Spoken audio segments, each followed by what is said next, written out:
President Trump sure loves shaking things up. In 2025, he created the Department of Government Efficiency, also known as DOGE. Yes, you heard that right, DOGE. Because apparently complex government departments need catchy, meme-worthy names. The goal of DOGE, to make the government work better. And who better to lead this charge than the self-proclaimed efficiency guru himself, Elon Musk. Musk, a special government employee, has set his sights on a particularly juicy target, the Pentagon's massive budget. Now, the Pentagon is no stranger to criticism about its spending habits. It's like that friend who insists on ordering everything on the menu, then complains about the bill. Defense Secretary Pete Hegseth, a Trump appointee, has actually welcomed Musk's scrutiny. He argues that a clean audit of the Pentagon's nearly trillion-dollar budget is long overdue. Hegseth has a point.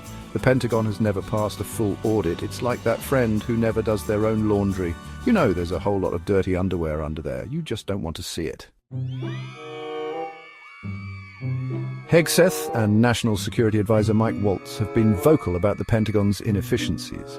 They argue that billions of taxpayer dollars are wasted on programs that are redundant or simply don't work. Shipbuilding in particular has been singled out as a prime example of Pentagon waste. Think about it. We're building billion-dollar ships in a world of hypersonic missiles. It's like investing in a suit of armor when your enemy has a laser gun.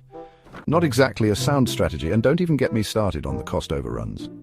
These shipbuilding projects make the construction of the Death Star look like a bargain, but the problems go far beyond shipbuilding. The Pentagon's budget is a labyrinthine mess, riddled with hidden costs and questionable expenditures. It's like trying to navigate a funhouse mirror maze while blindfolded and slightly hungover. Good luck finding your way out without a massive headache. This brings us to the lovely concept of the ghost budget. The ghost budget is a term coined by budget expert Linda Billmans. It refers to the shadowy world of defense spending that happens outside the regular budget process. Think of it as the Pentagon's secret credit card, the one they use for impulse purchases and late-night online shopping sprees. This ghost budget is funded through emergency funds and something called overseas contingency operations. Basically, it allows the Pentagon to bypass normal oversight and spend money like a drunken sailor on shore leave. And who suffers the consequences? The American taxpayer, of course. The ghost budget has resulted in some truly mind-boggling expenditures. Take, for example, the $400 billion deal to help Australia acquire nuclear submarines. Yes, you heard that right, $400 billion for submarines. That's enough money to buy every single person in Australia a kangaroo made of solid gold. And what do we get out of it? A slightly stronger military alliance and a whole lot of debt. So, can Elon Musk, the man who promised us self-driving cars and a colony on Mars, actually tame the beast that is the Pentagon budget?